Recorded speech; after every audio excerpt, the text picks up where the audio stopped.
अपने दो भ्रुकुटी के बीच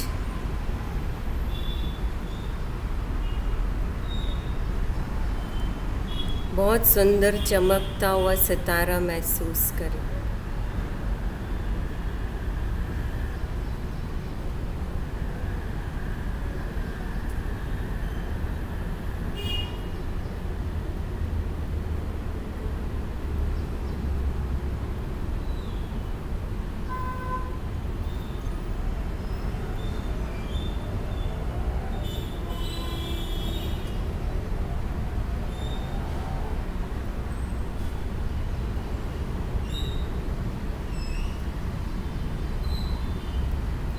ओम शांति।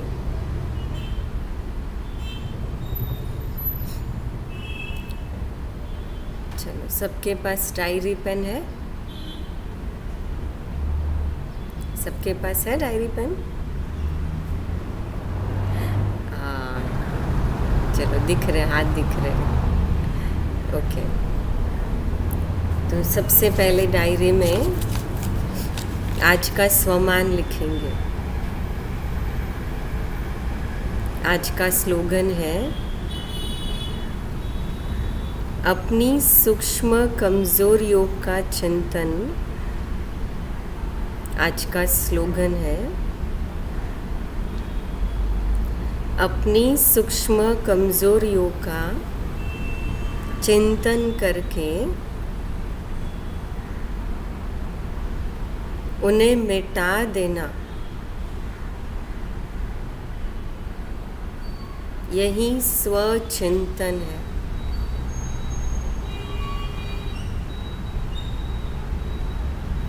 यही स्वचिंतन है।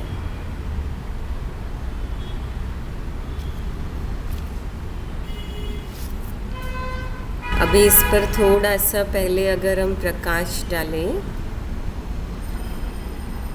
बाबा ने हमें अलग अलग अपनी मुरलियों के अंदर, विशेष बाबा ने हमें ये हमेशा पाठ पक्का कराया कि आत्मा के अंदर जो 5 विकार है ना, जो सूक्ष्म कमजोरियां हैं, तो वो सूक्ष्म कमजोरियां आत्मा की नहीं है ना, द्वापर युग के बाद आत्मा के अंदर आई है। जैसे आज हम शरीर के अंदर कोई बीमारी होती है, हम उस बीमारी को भगाने की कोशिश करते हैं, उसको ख़त्म करने की कोशिश करते हैं, क्योंकि हमको पता है कि बीमारी जो है वो शारीरिक रीति से कभी भी वो स्वाभाविक नहीं है, मतलब शरीर के अंदर की वो वास्तविकता नहीं है। क्योंकि आत्मा का जो मूल स्वभाव है, आत्मा का जो मूल नेचर है ना, वो आत्मा के 7 गुण है, प्रेम, सुख, शांति, आनंद, पवित्रता, ज्ञान और शक्ति। अब ये जो आत्मा के 7 गुण है, तो आत्मा के इन 7 गुणों को विशेष अगर हमें महसूस करना है, तो हमारी सबसे पहल ये होनी चाहिए कि हमें अपनी सूक्ष्म कमजोरियों को ख़त्म करना है। अभी मैं विशेष एक दादी की एक बुक पढ़ रही हूँ, उसमें एक बहुत सुंदर बात दादी ने कही है। दादी ने उसमें दादी के शब्दों में ही सुना रही है, विशेष ये वाली बुक है जिसमें फॉरेन के एक बहुत अच्छे भाई हैं और बहुत बड़े वीआईपी, तो उन्होंने ये लिखी है दादी की ये बुक, और उसी का ये ट्रांसलेशन है। उसमें दादी ने कहा है, हम सोचते थे कि हम अपने बाहर से खुशियाँ ढूंढ सकते हैं और हम बाहर से अंदर की ओर रह सकते थे। हम कुछ हद तक इसमें सफल भी हुए, पर हमारी सफलता अपने आप को पराजित करती हुई थी। अच्छा, हमने इससे अपने लिए और गहरे गड्ढे खोद लिए, माना जितना जितना हम बाहर से खुशी प्राप्त करते गए, हम जितना जितना बाहर से सपोर्ट प्राप्त करते गए, फिर वो शरीर के लिए भी क्यों नहीं था, लेकिन जितना जितना वो प्राप्त करते गए तो हमको लगा कि हम सफल हो रहे हैं, छुट्टी कब है भाई?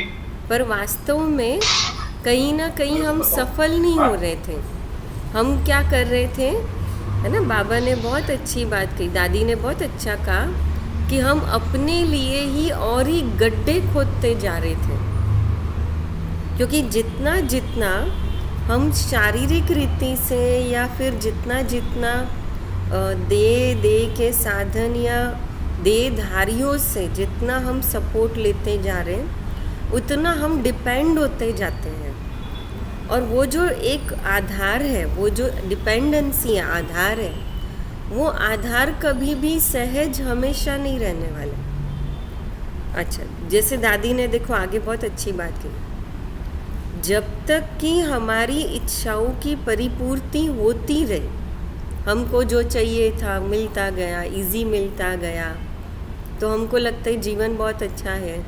और वो जो जीवन में जब कुछ नहीं मिला या जैसा चाहते वैसा कुछ नहीं हुआ, तो हमको लगता है जैसे जीवन में बहुत तनाव है, जीवन में कुछ नहीं है, जीवन जैसे बहुत असफल है ना, जीवन में बहुत दुख है। अच्छा, हमने अपने लिए अपनी असंतुष्टि के लिए एक बाहरी तरीके से ही हम सोचते रहे, और इसलिए जितना जितना वो बाहर से मिलता गया, फिर वो प्यार भी क्यों नहीं था, जितना प्यार व्यक्तियों से मिलता गया, हम वो व्यक्तियों पे डिपेंड होते गए। एक ने नहीं दिया तो दूसरे के पास, दूसरे ने नहीं दिया तीसरे के पास। अब फिर वो संबंध कोई भी हो गया, कभी पति से, कभी बच्चों से, कभी माँ बाप से, तो कहीं ना कहीं वो माँ बाप से, पति से, बच्चों से भी वो एक्सपेक्टेशन, तो वो भी तो एक्सपेक्टेशन कहीं ना कहीं क्या थी, आधार थी ना। और वो आधार हमेशा तो रहने वाला है ही नहीं। अब इसलिए वो आधार आज नहीं तो कल धीरे धीरे ख़त्म होने लगा। अच्छा, तो इससे एक दुष्चक्र बन गया। अच्छा, हमारी सकुशलता और अच्छा रहना ज़्यादा से ज़्यादा बाहरी चीज़ों पर आधारित होता गया, जो कि कभी भी स्थायी नहीं रह सकते। तो फलस्वरूप हमारी चिंताएं और सुरक्षा बढ़ गई। हम भौतिक सहारों और व्यसनों के मकड़ी की जाल में फंसते चले गए। इसमें दादी ने एक बहुत अच्छी बात इसमें कही कि एक धीरे धीरे मकड़ी की जाल में फंसते गए। अब उस समय फिर हमारे पास ऑप्शन यही होता है कि अगर हमें इस मकड़ी की जाल से निकलना है, अपने मन को फ्री करना है, तो दादी ने उसमें आगे कहा है कि हमको वही करना पड़ेगा कि जैसे मकड़ी खुद अपना जाला खा लेती है। पहले बनाती है किसी और को फंसाने के लिए, जब वो खुद फंस जाती है तो उसको खुद वो जाला खाना पड़ता है। जब तक वो खुद जाला खाती नहीं है, तोड़ती नहीं है, तब तक वो मकड़ी, है ना, फ्री नहीं हो सकती है। तो ऐसे दादी ने बहुत अच्छी बात कही कि आज हमारे मन की जो भी स्थिति है, जो जो डिपेंडेंसी है, जो जो आधार है, हमको लगता है कि भाई ये ऐसे इसके बिना नहीं चल सकता, चाहे शरीर को चलाने के लिए, चाहे जीवन को चलाने, उससे डिपेंडेंसी से, आधार से फ्री होते जाए। और उसके लिए हमें खुद अपने मन को तैयार करना पड़ेगा। अच्छा, उसमें बहुत अच्छी बात दादी ने कही कि इन्हीं तरह की गलत फहमियों की वजह से कि जितना हम बाहर खुशी को ढूंढते रहे, शांति को ढूंढते रहे, कि इसी वजह से हम चिंता, भय और दुखों में कैद रहे। और ये ऐसे है कि जैसे हमने बाहरी दुनिया की चीज़ों को अपने अंदर घर बनाने दिया। हो गया ऐसा, है ना। फिर उसमें देह भी आ गया, उसमें देह की चीज़ें भी आ गई, वस्तु भी आ गई, सुविधाएं भी आ गई, कि हमने उनको अपने अंदर घर बनाने दिया है, जहाँ के लिए वे बनी ही नहीं है। हमारे घर के अंदर, मतलब अपने अंदर, वो चीज़ें उसके लिए बनी ही नहीं है। क्योंकि आत्मा अविनाशी है और जिन चीज़ों ने हमारे अंदर घर कर लिया है, जैसे कहा चिंता, भय, दुख या ये बाहरी चीज़ें, अब वो विनाशी है ना। तो विनाशी चीज़ें आत्मा के लिए बनी ही नहीं है, वो तो शरीर के लिए बनी है ना।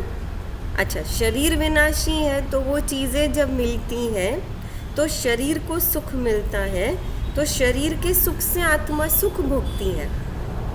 और इसीलिए आत्मा ने शरीर के सुख से वो सुख भोगना शुरू कर दिया। अब इसलिए वो चीज़ें हमारे अंदर अंदर आती गई।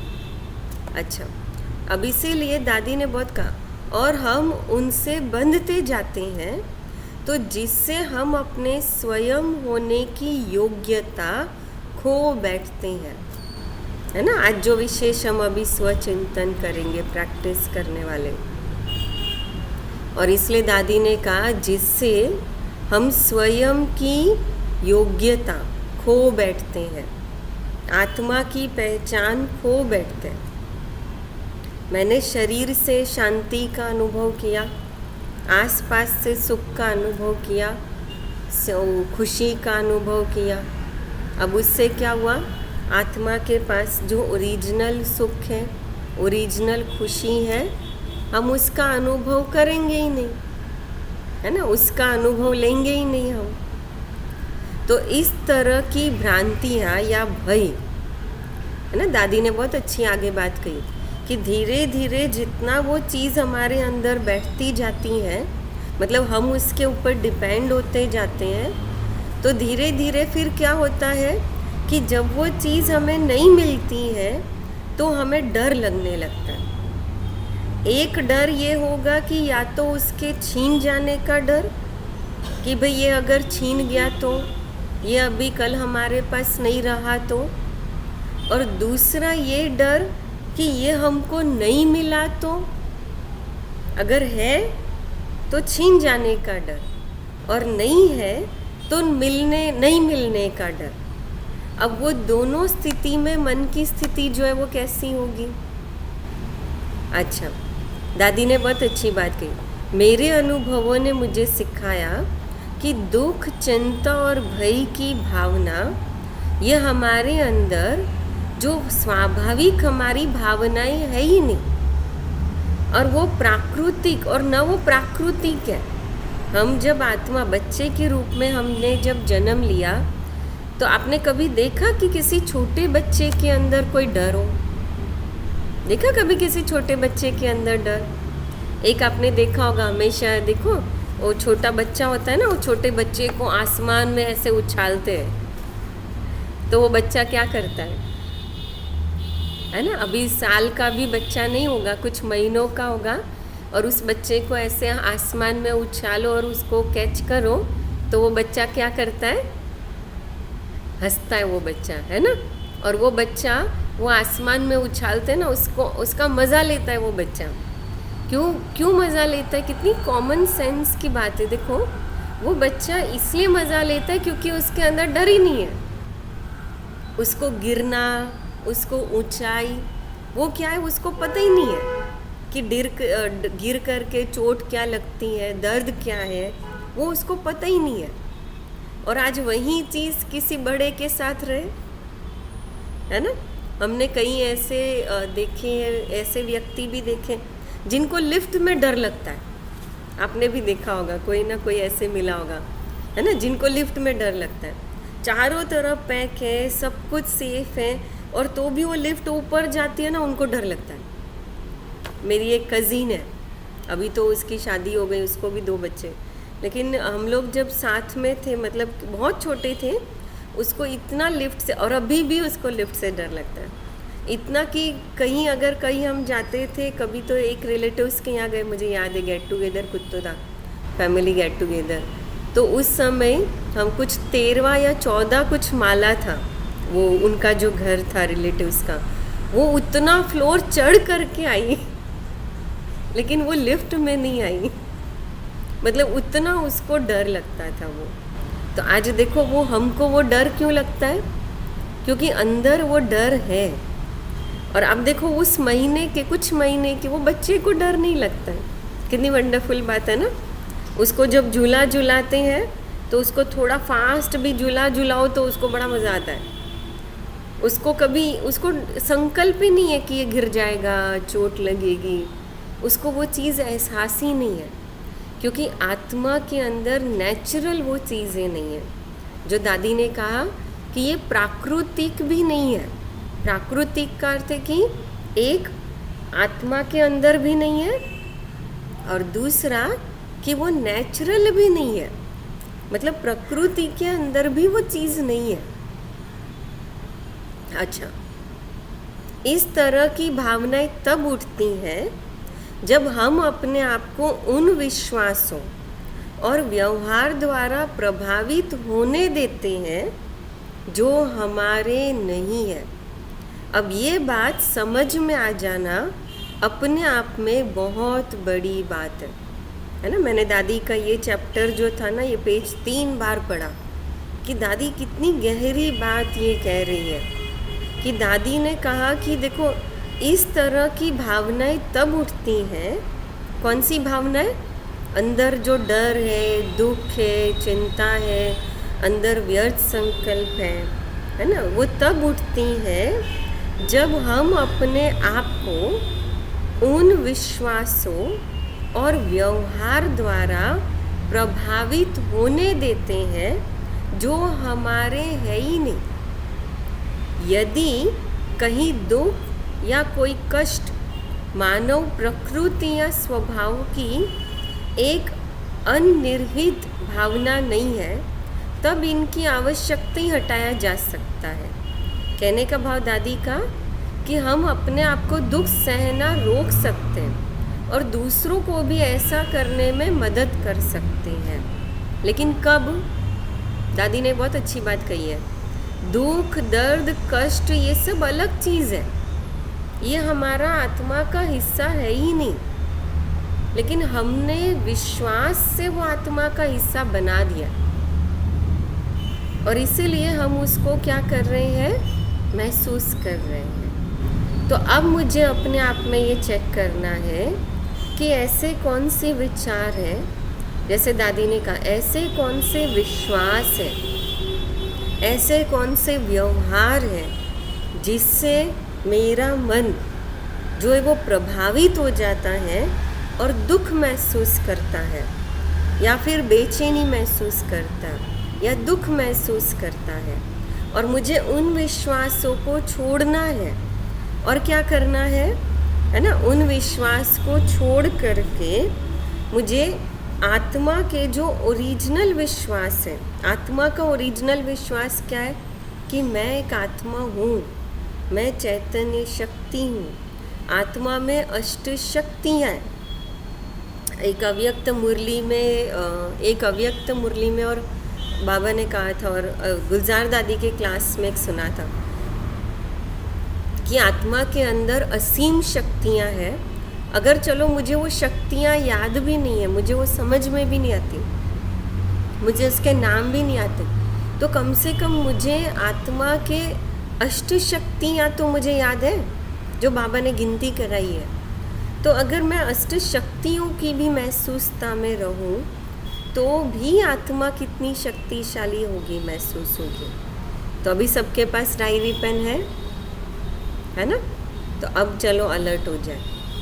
और अभी जो विशेष कुछ प्रश्न जो है वो मैं बोलती जाऊंगी, और उस प्रश्न को है ना आप क्या करेंगे, है ना, नोट करते जाएंगे। अभी थोड़ी दिन पहले अनीता बहन का जो क्लास था बहुत अच्छा लगा था। उन्होंने, दीदी ने बहुत अच्छी कुछ प्रश्न दिए थे और कहा था आप इसके बारे में सोचते रहना। तो उसमें कुछ प्रश्न थे वो बहुत सेल्फ चेकिंग के थे, है ना। आज वही सेल्फ चेकिंग हम अपने आप की करेंगे, लेकिन हम योग करते करते वो सेल्फ चेकिंग करेंगे। आप चाहिए तो भले जो पेज है जो लिख रहे हो या जो लिखते हो, आप भले ऐसी कोड लैंग्वेज में लिखो कि जो कोई पढ़ नहीं सके तो भी कोई बात नहीं, है ना। अभी अगर बैठ के नहीं लिख सकते तो आप मन में सोचते रहो। भले क्वेश्चन है वो क्वेश्चन आप याद कर लेना, फिर देख लेना, लेकिन लक्ष्य रखो कि भाई इस प्रश्न के उत्तर मुझे अपने आप को पूछने ही है और मुझे अपने आप के में इस प्रश्न के उत्तर ढूंढने। चलो अलर्ट हो जाए।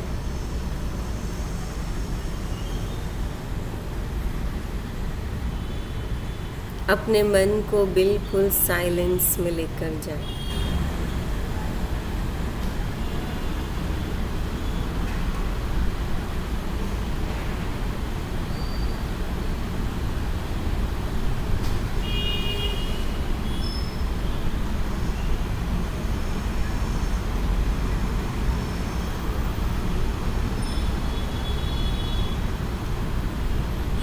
महसूस करें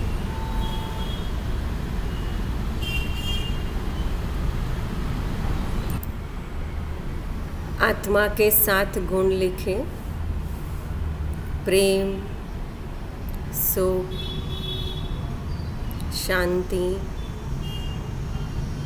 आनंद, पवित्रता,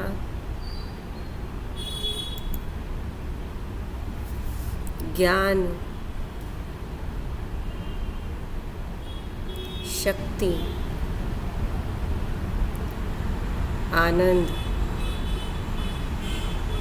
इसमें से कौन कौन से गुणों का मैंने अनुभव कभी न कभी किया है, वो गुणों को लिखें। बहुत अच्छे से अनुभव किया, प्रेम का, शांति का, कौन कौन से गुणों का अनुभव मैंने किया।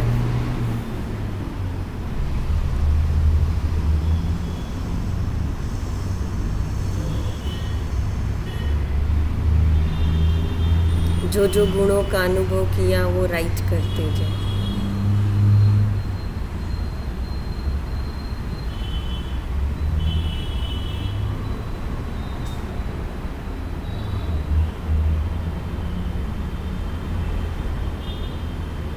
चलो दूसरा प्रश्न, फिर योग में बैठे। अपनी आंखें बंद करें।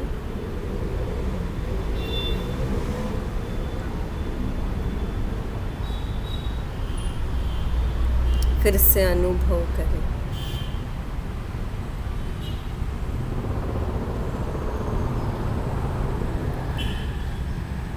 अगर मैंने आत्मा के इन गुणों का अनुभव किया है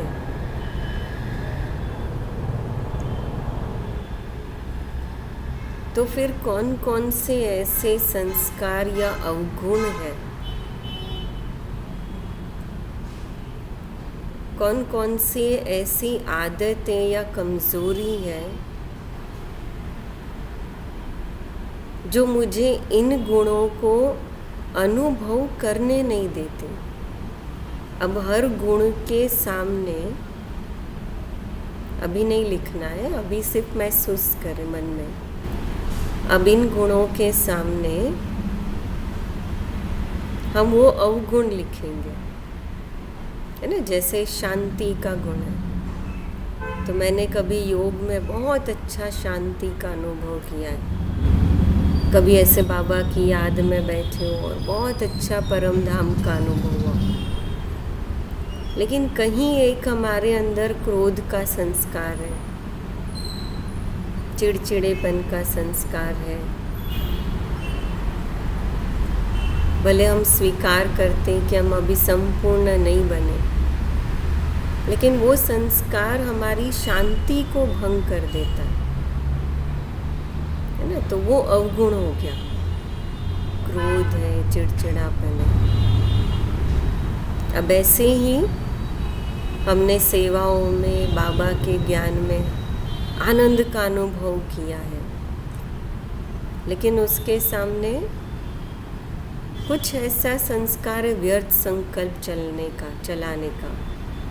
थोड़ा कुछ हो तो बहुत व्यर्थ चलता है। तो व्यर्थ संकल्प चलने का संस्कार मुझे जीवन में आनंद का अनुभव लेने नहीं देता है। तो आनंद का अनुभव जीवन में क्यों नहीं होता है? क्योंकि व्यर्थ सोचने का संस्कार है।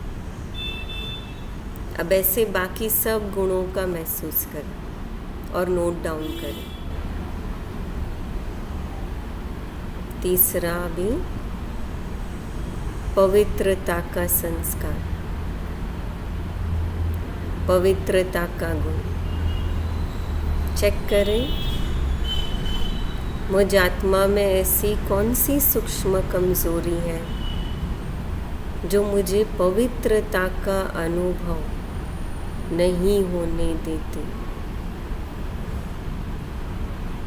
जबकि मैं आत्मा वास्तविक स्वरूप में पवित्रता हूँ, मेरा स्वभाव है।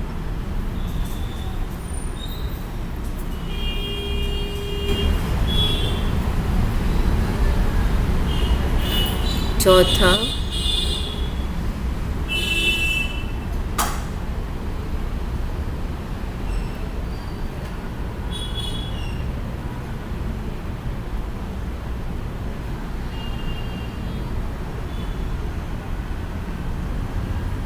सुख का संस्कार, स्वभाव। ऐसी कौन कौन सी आदतें हैं या ऐसे कौन कौन से आधार है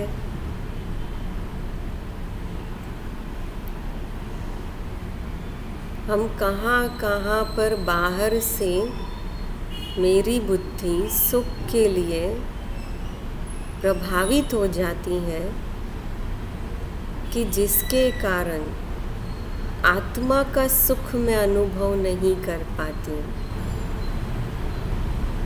महसूस करें, नोट डाउन करें।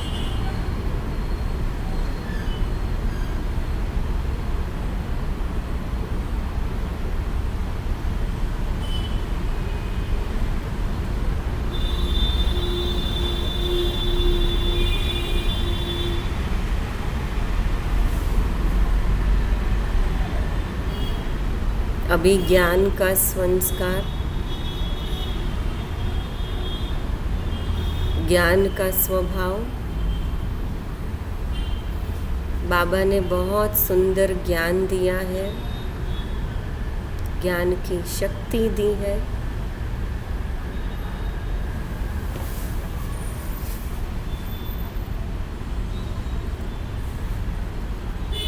पर ऐसा कौन सा संस्कार या ऐसी कौन सी सूक्ष्म कमजोरी है जब इसके प्रभाव में आते हैं तो ज्ञान विस्मृत हो जाता है। परिस्थिति आती है, समस्या आती है और उस समय ज्ञान है, पर कौन सी सूक्ष्म कमजोरी उस समय ज्ञान याद नहीं करने देती।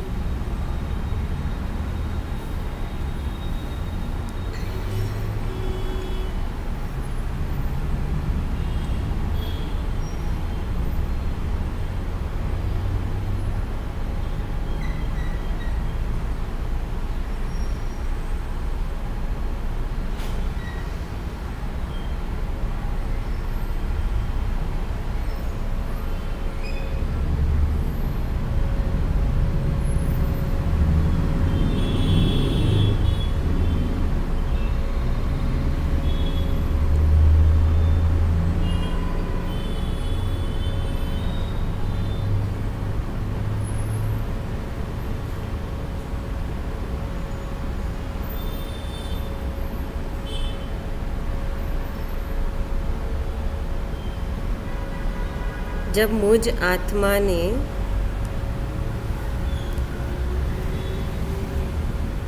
संपूर्णता का लक्ष्य रखा है, एक बाबा ही संसार माना है, एक बाबा को ही संसार स्वीकार किया है,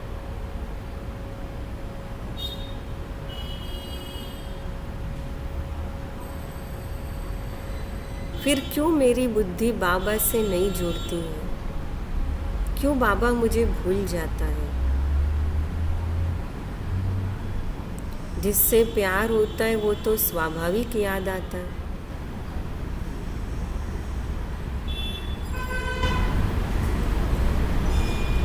अर्थात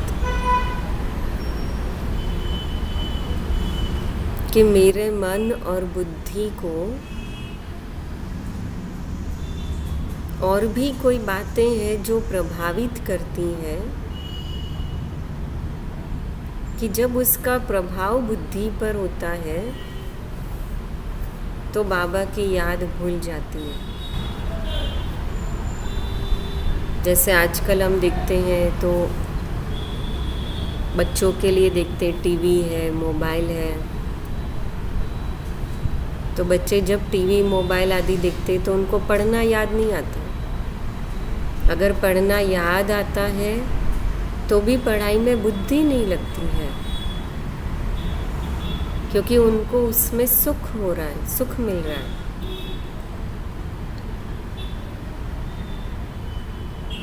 और उनकी बुद्धि उस साधनों के प्रभाव में है।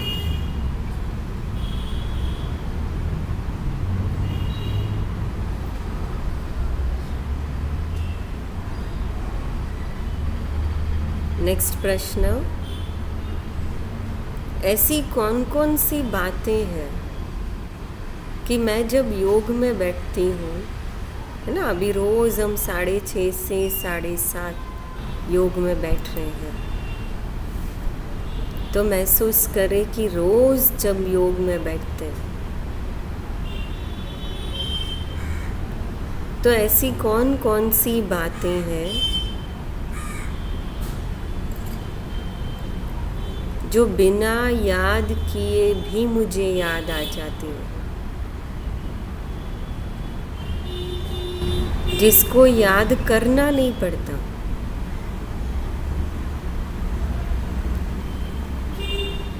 आज से ये होमवर्क करना कि बहुत अच्छे से संकल्प लेके बैठे हैं, 7:30 तक योग में बैठना है, पता भी है, और फिर भी अचानक कोई संकल्प, कोई मन को बात खींच रही, तो उसको नोट कर लेंगे और फिर अपने मन को चेक करेंगे।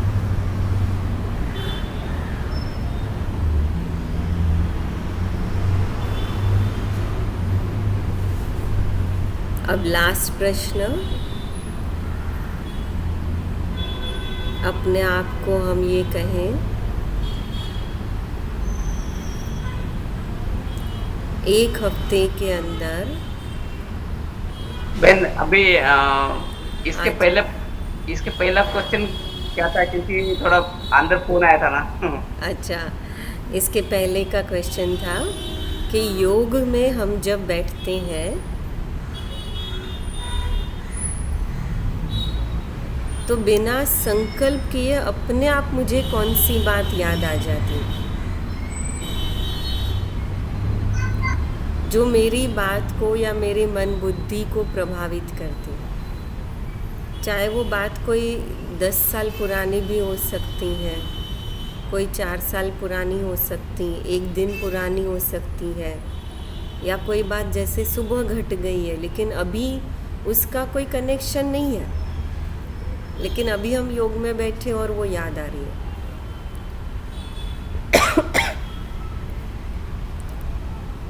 या कोई व्यक्ति याद आ जाता है, या जैसे हम एग्जाम्पल देते हैं ना कई बार कि कोई व्यक्ति मरने वाला होता है और उसको पानी पूरी खाने का मन हो रहा है, या उसको कोई चीज़ खाने का मन हो रहा है और उसको वो चीज़ खिला दी तो उसका शरीर छोड़ दिया। ऐसे मतलब अचानक कोई खाने की चीज़ याद आ गई तो उसको नोट करना कि ऐसे कौन सी चीज़ है जो अचानक पॉपअप होती है, मन के अंदर याद आ जाती है, क्योंकि अचानक याद आना मतलब मन कहीं उधर जुड़ा हुआ है। अच्छा, अब क्या करना है, चलो अभी हमारे पास 2 मिनट है, 6:20 होंगे, है ना, तो 5 मिनट हम और पुश करेंगे उसमें पहले 2 मिनट, चलो 2 मिनट फिर से आंखें बंद करेंगे। और अभी हमने जो जो बातें निकाली, अब 1 हफ्ते का पुरुषार्थ। अब नेक्स्ट सैटरडे फिर हम आगे इस प्रश्नों को कंटिन्यू करेंगे। अभी 1 हफ्ते का पुरुषार्थ। मुझे पता है कि ये कमज़ोरियाँ बहुत जड़ में बैठी हुई है, आत्मा के अंदर बहुत गहराई तक ये सूक्ष्म कमज़ोरियाँ चली गई है। पर जैसे एक डॉक्टर अगर शरीर के कोई पार्ट का ऑपरेशन करना है तो उस पार्ट को सुन्न कर देता है या उस व्यक्ति को बेहोश कर देते, एनेस्थेशिया दे देते। उसी प्रकार आज जो नोट किया उसमें से कोई एक संकल्प, एक कमज़ोरी पकड़े और उस एक कमज़ोरी को, है ना, जैसे आत्मा के साथ गुण भी देखें, या उस एक कमज़ोरी को हम 1 हफ्ता पुरुषार्थ करेंगे।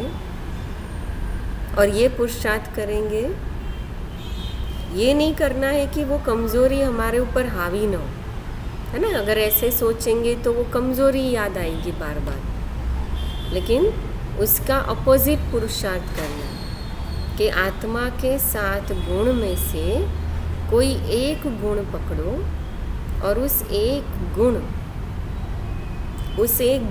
को मुझे प्रैक्टिस करनी है शनिवार तक। हम शनिवार को 5:30 बजे जब मिलेंगे तो हम फिर इसको कंटिन्यू करेंगे, इस प्रैक्टिस को।